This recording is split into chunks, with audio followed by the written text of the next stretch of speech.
Welcome to the deep dive. Today we're digging into something truly fascinating and, frankly, a little unsettling. It's a document called The Human Science of Corrupt Leadership and Its Societal Impact. Yeah, it's quite a piece. It really takes a hard look at leaders who seem driven purely by self-interest, sometimes, to the point of actual criminal behavior. And what makes this source material so, well, different is its focus on the human science behind it all. Yeah. It's trying to go beyond just saying this is bad and explore potential reasons, psychology, biology, environment. The whole picture, Right, it's looking for the potential why. pretty much. So our mission today, for you, is to kind of cut through the density of this material. We want to pull out the key insights, understand how these leaders might emerge, what happens to a state under their rule, what life is like for people, and then, importantly, what the alternative looks like. Exactly. We're aiming for a clearer picture of not just what they do, but the potential causes and mechanisms the source describes. And it's all based strictly on the analysis in this document. And the source itself is really clear on this point. It says its explanations aren't about picking a political side. Left, right, center, it says these dynamics can apply across the board. That's a crucial point it makes. So our job here is just to impartially report on what the document contains. We're looking at the mechanisms, the impacts it describes, not, taking a political stance ourselves. Precisely. Think of us as your guides through this specific source. We're here to unpack the human science it presents, not endorse any viewpoint. So, where should we start? Let's start with the leaders themselves. What kind of profile does the source actually paint? Well, the source points to a specific cluster of psychological traits. It talks quite a bit about something called the dark triad and also the authoritarian personality. Okay, the dark triad, that sounds, ominous. What's in that? It covers three main traits: narcissism, Machiavellianism, and psychopathy. The source goes into detail on how each might show up in a leader. Okay, so narcissism first. Right. With narcissism, it's that deep self-absorption, needing power, needing admiration constantly. The key thing the source highlights is how this makes them prioritize themselves, their interests, their image above the people they're supposed to be serving. They really struggle with criticism. Because it challenges that self-image. Exactly. And they tend to be poor listeners for the same reason. Interestingly, the source does mention research suggesting these types might actually be more likely to jump into leadership roles when things are chaotic or leaderless. Okay. And Machiavellianism, that always sounds like pure, cold calculation. It is, pretty much. But the manipulative kind, the source describes it as a duplicitous style, a real disregard for standard morality, and this intense focus on getting ahead personally through cunning means. Manipulating others is key then. Absolutely. But the flip side is they trust very few people themselves and, unsurprisingly, aren't often trusted to return. The risk, the source points out, is that their focus on short-term personal wins can lead to major strategic blunders for whatever group or state they lead. And psychopathy. Even if it's subclinical, that sounds like it would be really destructive in a leader. The source suggests it definitely can be. It's often not the full clinical picture, but traits like low empathy, being highly impulsive, maybe a bit of thrill-seeking. The document talks about workplace psychopaths, the type who could be incredibly charming to superiors but quite abusive to subordinates. Using different masks, essentially. Yeah, multiple personas. And when these traits are strong, the source says they can inflict enormous damage, creating toxic environments full of bullying and conflict. So these traits sound ethically problematic, obviously, but the source is suggesting they might actually help someone get power. That's one of the really striking and maybe uncomfortable points the source makes, especially, it says, in environments that are unstable or lack strong rules and oversight. How so? Well, the charisma or the sheer dominance that often comes with narcissism, for example, can be mistaken for leadership potential, especially when people are feeling insecure and looking for someone who seems strong and decisive. So people might be drawn to the very traits that make them self-serving.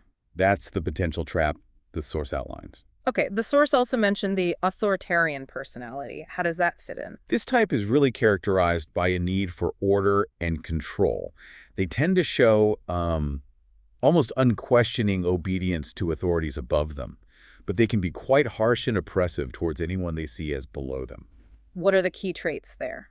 The source lists things like a generally cynical view of humanity, a strong need to project toughness and wield power, being less open to new experiences, quite rigid in their thinking, and often high levels of underlying anxiety or neuroticism. This mix can apparently drive them towards aggressive, controlling decisions. And they tend to centralize power, rely on a small group. Precisely. They pull power tightly around themselves and a small circle of absolute loyalists. The source suggests these leaders might also display narcissistic or paranoid tendencies, which they can then use to justify suppressing dissent or creating mistrust within the society. And that need for order. The source links it to their own insecurities, their own anxiety.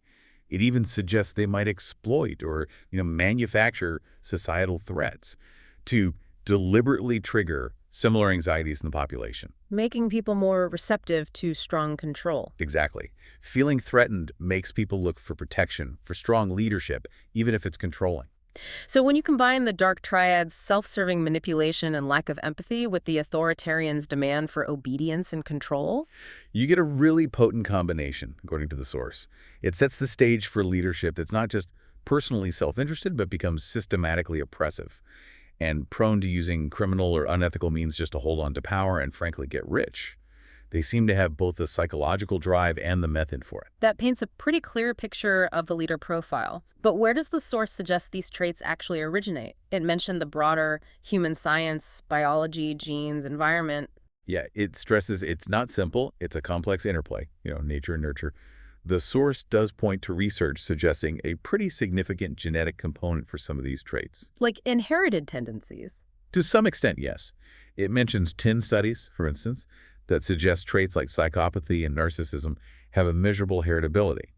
Estimates for narcissism range quite a bit, like 33–59% heritability. And conditions related to psychopathy, like antisocial personality disorder, also show strong genetic links. So are there specific genes involved? The source talks about variations in certain genes, like MAOA or SLC6A4, that have been linked to things like aggression or antisocial behavior. But, and this is crucial, especially when those genetic factors combined with difficult early life experiences. So it's not a single crime gene. Definitely not. Mhm. The source is very clear on that. It's likely multiple genes interacting, and it emphasizes that genes aren't destiny. They might create a predisposition of vulnerability. What about the brain itself? Does the source get into neurobiology? It does, yeah. And it's fascinating. It connects certain authoritarian tendencies, both left and right wing, according to the study cited, to differences in the size or thickness of specific brain regions involved in things like social reasoning or emotional empathy. So structural differences in the brain. Potentially, yes. The source suggests these might reflect biological predispositions that could make someone more inclined towards authoritarian beliefs or ways of thinking. And for psychopathy. Similarly, it's linked to structural abnormalities in areas crucial for emotion and decision-making, like the amygdala, which processes fear, and parts of the prefrontal cortex involved in impulse control. Functional brain scans also show altered activity patterns. So it sounds like potential impairments in the very brain areas needed for empathy and social connection. That's what the source seems to suggest, yes. Impairments that might hinder the capacity to connect with or genuinely care about others, possibly forming a neurological basis for some of the self-centered behavior. But genes and brain structure aren't the whole story, right? You mentioned the environment. Absolutely critical. The source really hammers this point home. Environmental factors play a massive role in shaping whether and how these traits develop. Machiavellianism, for example, seems particularly influenced by the shared environment someone grows up in. And early life experiences are key. Hugely important, according to the source. Things like experiencing social rejection or loneliness during adolescence, or certain parenting styles. What kind of parenting does it mention? Well, for narcissism, it points to studies linking it to parenting that might be overly indulgent, maybe permissive, or perhaps overvaluing the child without real grounding, or conversely, parenting that's emotionally cold. For the authoritarian personality, the source suggests links to growing up in very hierarchical, maybe emotionally suppressive family structures. And that interaction between genes and environment you mentioned earlier. Yes, that's a core concept.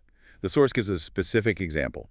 Having a particular gene variant, the low-activity MAOA gene, is much more likely to lead to antisocial behavior if the person also experienced negative early life events, like abuse or neglect. So the environment can kind of switch on a genetic vulnerability. That's the idea. It highlights these developmental windows where experiences can really shape outcomes, especially if there's an underlying genetic risk. The source also brought up evolution, didn't it? It did, yeah, which adds another layer. Evolutionary leadership theory basically suggests that Leading and following are ancient strategies for group survival coordinating efforts. Okay. So we might have evolved these sort of mental shortcuts, these cognitive ancestral leader prototypes, basically. Subconscious ideas about what a leader should look or act like. Strength, dominance, confidence. And the problem is? The potential mismatch, the source points out, is that the superficial traits often displayed by individuals with dark triad characteristics like charisma or dominance can accidentally trigger or exploit these ancient prototypes, especially in times of crisis when we're looking for strong direction. So we might end up picking leaders based on ancient cues that aren't actually suited for modern complex governance. That's the risk the source outlines. It's a really interesting, if slightly worrying, perspective. Okay, so we have the traits' potential origins. How does this actually translate into behavior when these leaders are in power? What are the hallmarks? The source describes some really distinct behavioral patterns. The absolute core, it argues, is this unwavering self-preservation and prioritizing their overriding self-interest. Pretty much every decision gets filtered through how it benefits them personally, consolidating their power, increasing their wealth, not what's good for the public. And manipulation is central to that. It's presented as a key tool, yes. They're described as being very adept at manipulating others, concealing their true motives, often behind, a facade of caring or competence. Like those different personas you mentioned with psychopathy. Exactly. Conning people, taking credit for others' work. Authoritarian types, the source says, rely heavily on propaganda and controlling the flow of information. Even the charisma they might display is often framed as a calculated tool to attract followers and avoid scrutiny. Which leads to exploitation and abuse of power. Directly. Fueled by that lack of empathy and a sense of entitlement, the source describes them abusing subordinates, devaluing others without remorse. There's this willingness to do whatever it takes, showing a real disregard for ethics or the law. And the source specifically called out nepotism and cronyism surrounding themselves with loyalists. Yes, this is highlighted as a really critical behavior. You spotted that in the source material, too. They build this tight circle family, friends, sycophants, and the source stresses this isn't just about rewarding loyalty. It's a survival mechanism. That's how the source frames it. It creates an echo chamber, insulating the leader from criticism, which narcissists especially can't tolerate. And it gives them a compliant group to facilitate their often illicit agendas. This directly excludes qualified ethical people from having any influence. Creates a yes-man environment. Precisely. The source mentions historical examples like Suharto, and the whole concept of good old boys networks fits this pattern too. And underpinning all this is a fundamental disregard for everyone else. A profound disregard, the source says, for universal welfare or basic ethical considerations. Machiavellian leaders prioritize objectives over ethics. Narcissistic lack of empathy can even be spun as a strength in tough times. Psychopaths just have an overt disregard for morality. This ethical deficit, the source argues, leads to the normalization of deviant behavior within the system, paving the way for systemic corruption, kleptocracy, and often widespread human rights abuses. So when these individuals gain control, what does the source say happens to the state itself? It sounds like it transforms. It does. The source describes a devolution, really. The state systems become primarily tools for extraction and control, with devastating consequences for the country and its people. Let's talk about that governance by extraction kleptocracy. That term itself is pretty stark. It literally means rule by thieves. The source defines it as a system where leaders systematically use state power to steal the nation's wealth for their own personal gain. It's not just incidental corruption. The source argues it's a defining feature of this type of rule. What are the characteristics? Widespread corruption, obviously.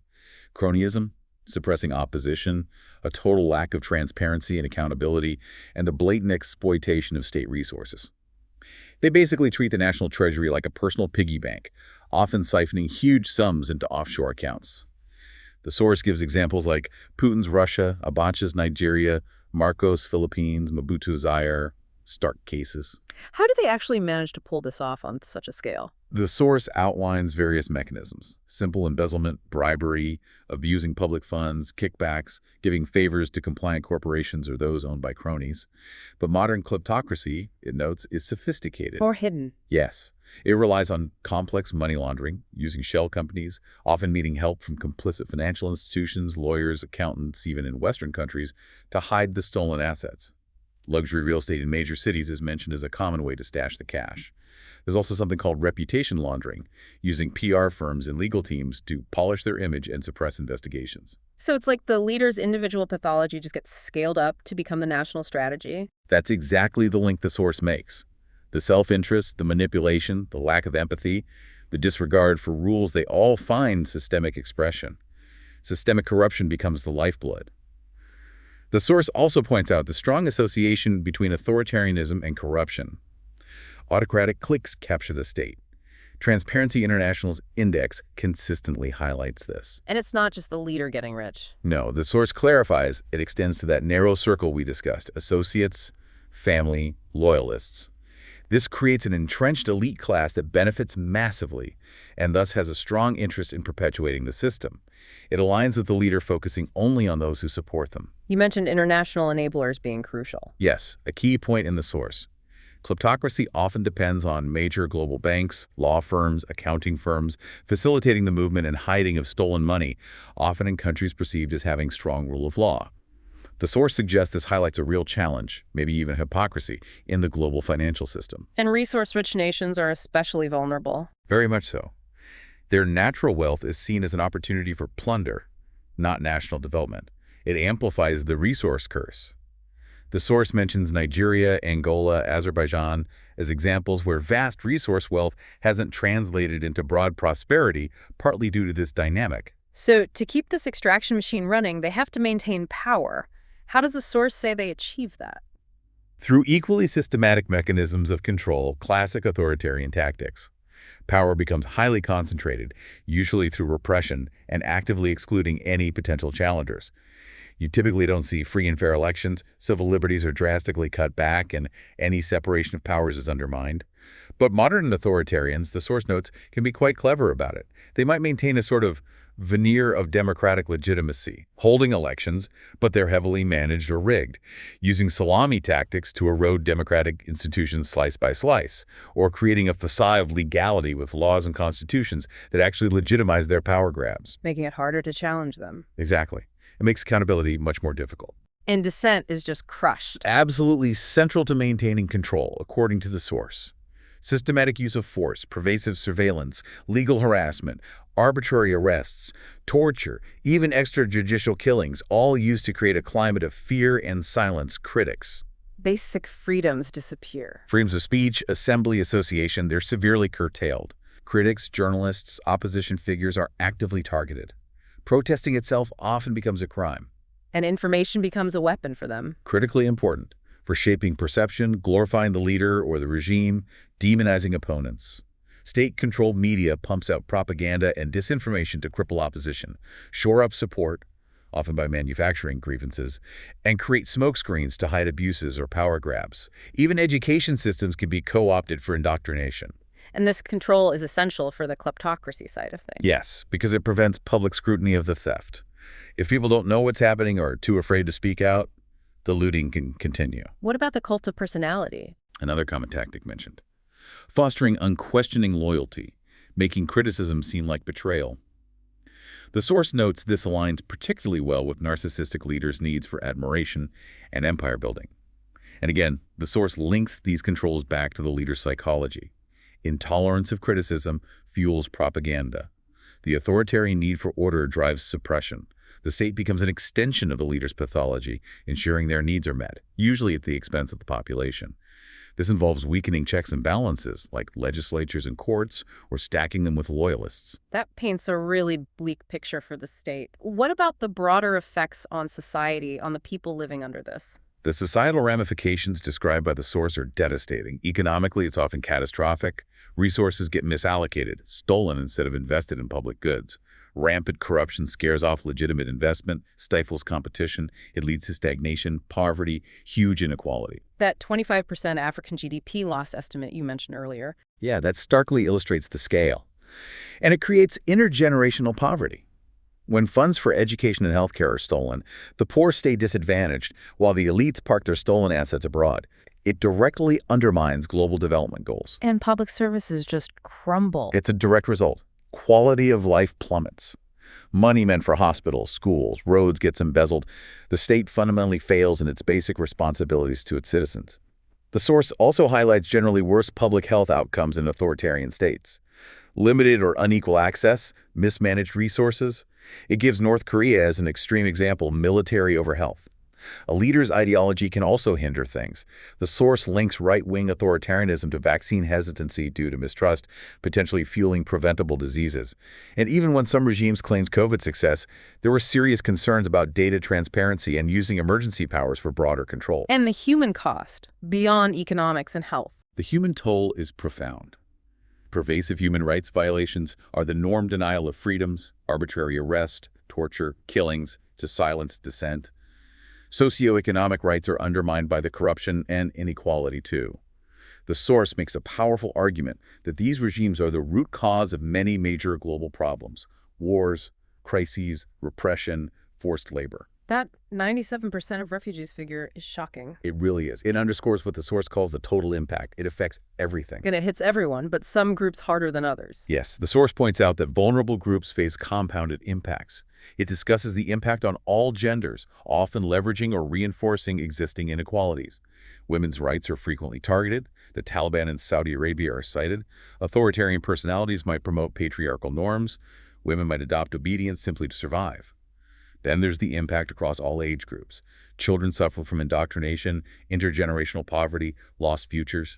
Youth face suppressed activism, limited opportunities, leading to disillusionment, a lost generation perhaps, or immigration.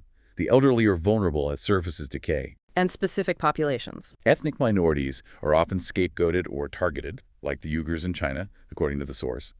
And, of course, dissidents, activists, independent journalists are systematically hunted. Given all of that, what does the source actually say it feels like day to day living under this kind of rule? It profoundly shapes daily life and the whole psychological atmosphere. The constant threat, or even just the possibility of surveillance, arbitrary arrest, state violence, it creates this pervasive fear and anxiety.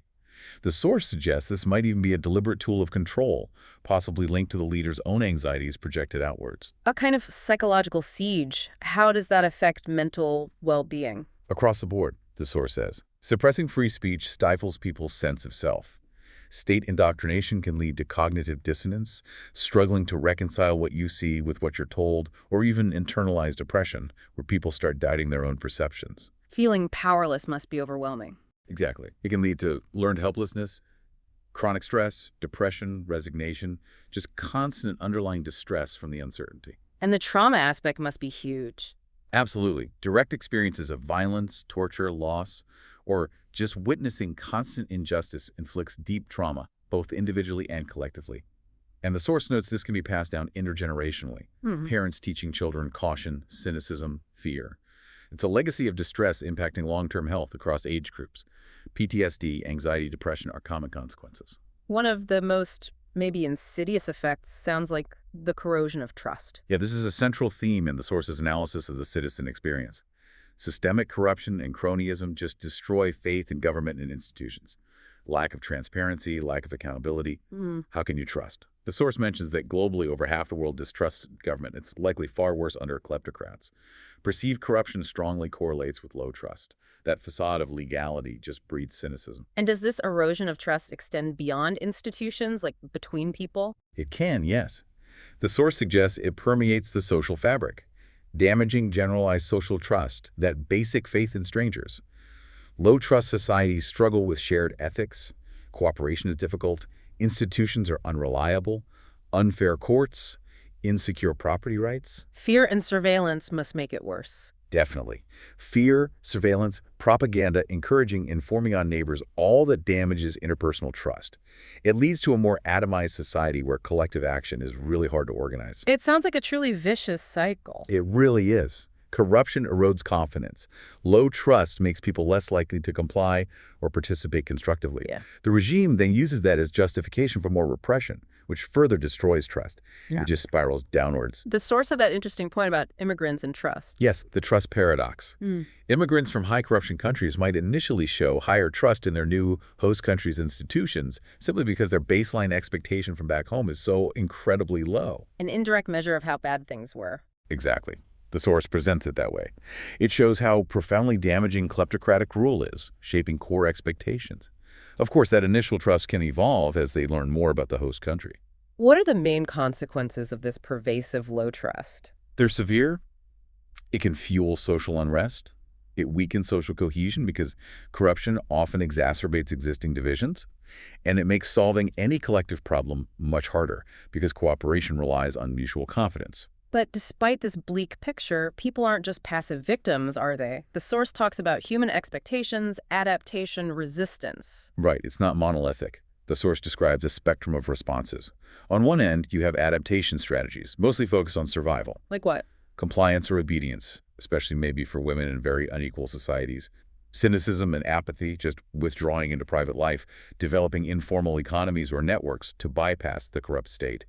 And of course, emigration, leaving entirely, that 97% refugee figure again. But there's also resistance. Yes, definitely. Despite the huge risks, obvious forms like protest and activism, whistleblowing, which takes incredible courage, actively seeking alternative information to get around state propaganda using the internet, foreign media, and also quieter forms, like consciously preserving cultural or moral values in private, which contradicts the regime and builds resilience.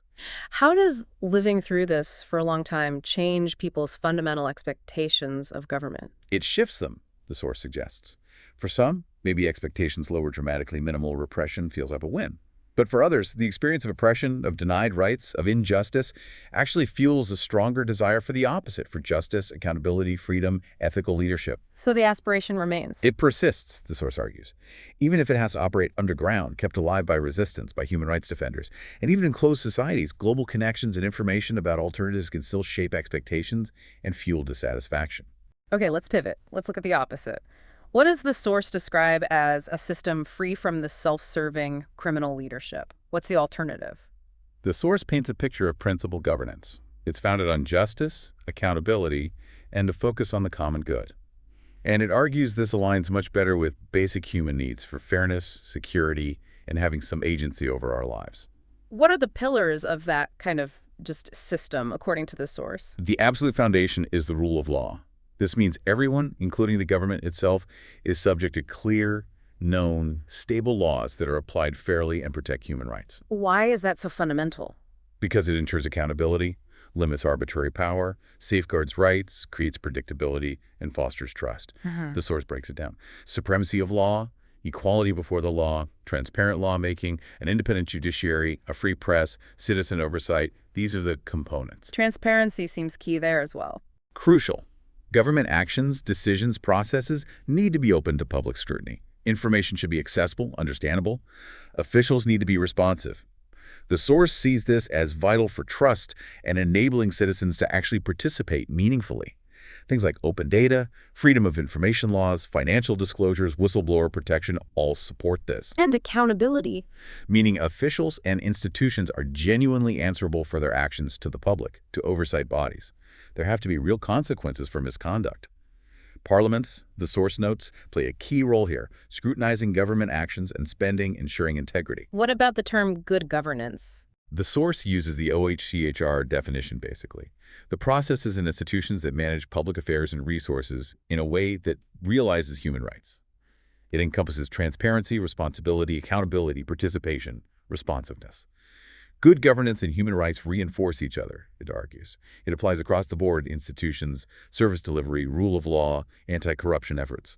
And the source argues these pillars, rule of law, transparency, accountability, good governance, directly meet those psychological needs for fairness and predictability that are so violated under corrupt rule. They're interdependent too. Transparency helps accountability, an independent judiciary enforces it. They work together as a defense against corruption. Good governance is proactive in creating conditions for rights to flourish. The source also discussed meritocracy as part of this ideal. Yes, in principle, meritocracy means positions are filled based on merit, ability, talent, performance, education assessed objectively, not based on wealth or connections. It's presented as the direct opposite of nepotism and cronyism.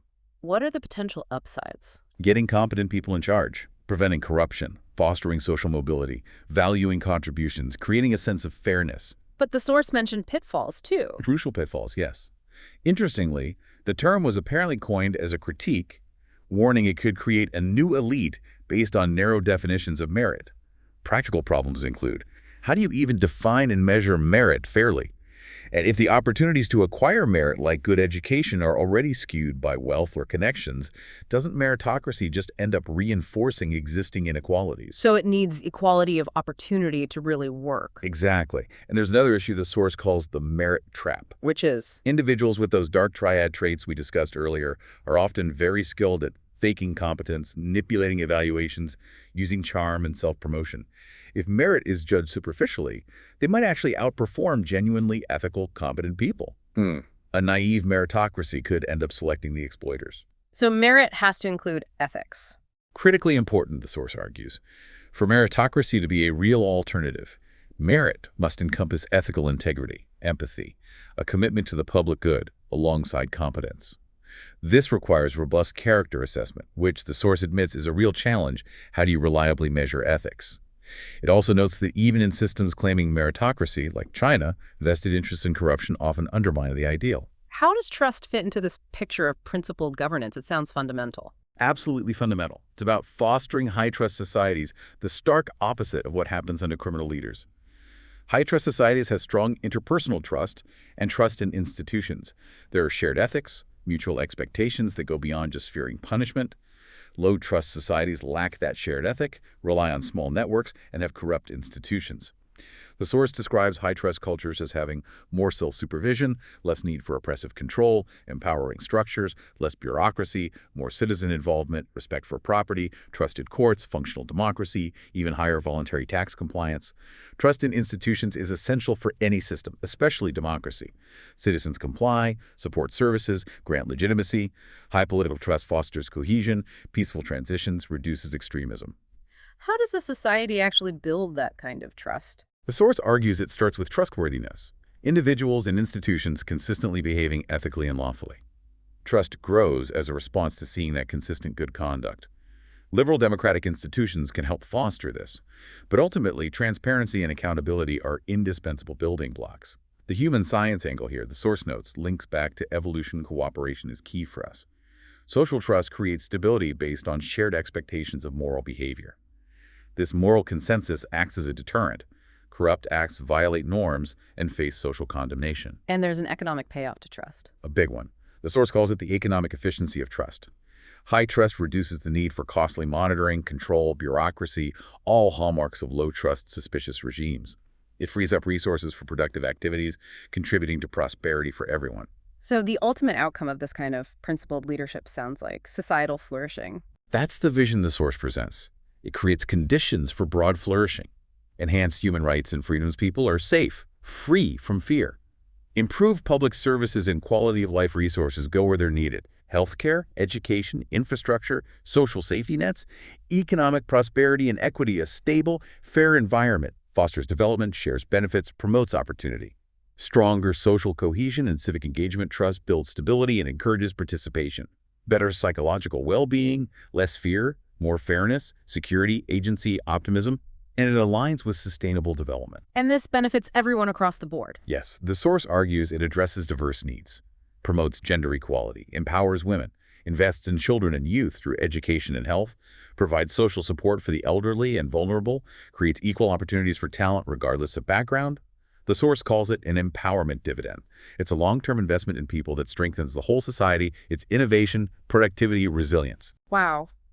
We've really taken a deep dive today, guided by this incredibly insightful source into the complex human science behind self-centered, often criminal leadership. We really have. We've looked at the psychological traits the source identifies, explored potential biological and environmental roots, seen how they can manifest as manipulation and cronyism, and how the source describes these leaders shaping states into tools for personal gain and control. We've unpacked the devastating consequences, economic, social, public health, the sheer human cost, and heard from the source how living under such rule just corrodes trust and impacts well-being so deeply. And then we contrasted that stark picture with the vision of principled governance the source puts forward, built on rule of law, transparency, accountability, and trust, which aims for societal flourishing for all. What seems really clear from the source material is that even facing oppressive systems, that basic human desire for dignity, for fairness, for having a say, it persists. Yeah, the source really lays out these two fundamentally different paths for governance and the profoundly different outcomes they create for states and the people within them. Thinking about everything we've discussed from this source, the psychological drivers, the systemic impacts, the critical role of trust, and those pillars of principled rule, it leaves you with a lot to mull over.